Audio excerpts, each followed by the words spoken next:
We got AOC, Representative Alexandria Ocasio-Cortez, a.k.a. Donald Trump's nemesis. You know, of course, what he tweeted over the weekend about the Democratic Congresswoman.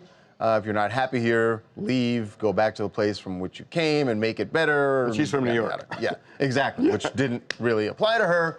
But she, of course, held a news conference yesterday with several other female congresswomen, the ones that President Trump was pretty clearly referring to, right?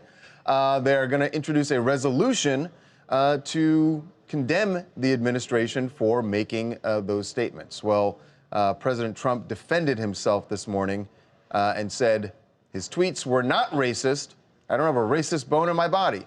And he went on to basically call for all the Republicans to stand behind him when this resolution is introduced. So we got AOC on the Hill. Minutes after that tweet. Yeah, and she went beyond the bones in his body. She went to the part that makes him tick. Congresswoman, 5 minutes ago, the president literally just tweeted, and I quote, 5 minutes? Okay. he tweeted that those tweets were not racist, period, and that he doesn't have a racist bone in his body.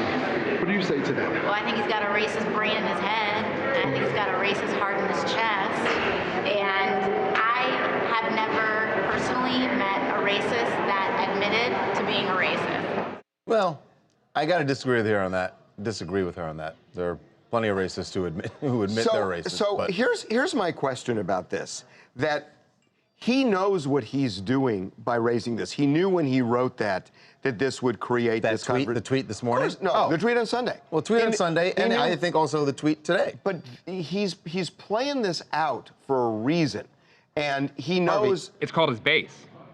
It's called his base, but it's also... something more. He is painting the picture, and he actually he's trying to said paint it in them a as tweet. un-American. They are socialists, and if you follow them, and if you vote for the Democrats, then you are a socialist. I mean, he spelled it out. Well, it's going back to 1950s McCarthyism as well, by the way. I mean, these tactics that he's using in terms of painting, you know, anyone who has a more liberal or progressive point of view as being thoroughly un-American.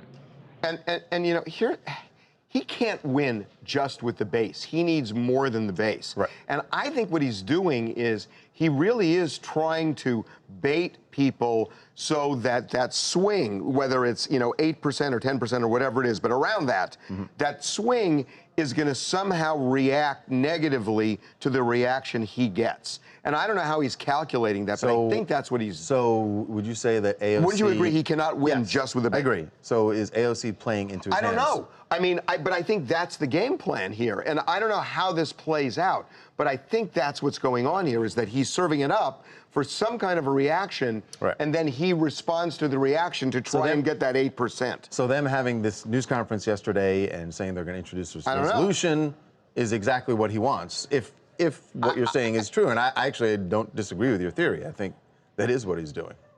Clay calling in from Austin, Texas. I love Alexandria. What she's doing is great. I like her pushback. I think it's important that she shows, no matter how powerful or big the bully is, that you do need to push back on such divisive comments. Yeah, I mean, but I'll tell you, you do need to push back, but it's the way you push back that is, I don't know. So we're a year away from, more than a year away from the conventions. Right. And this thing is at a boil already.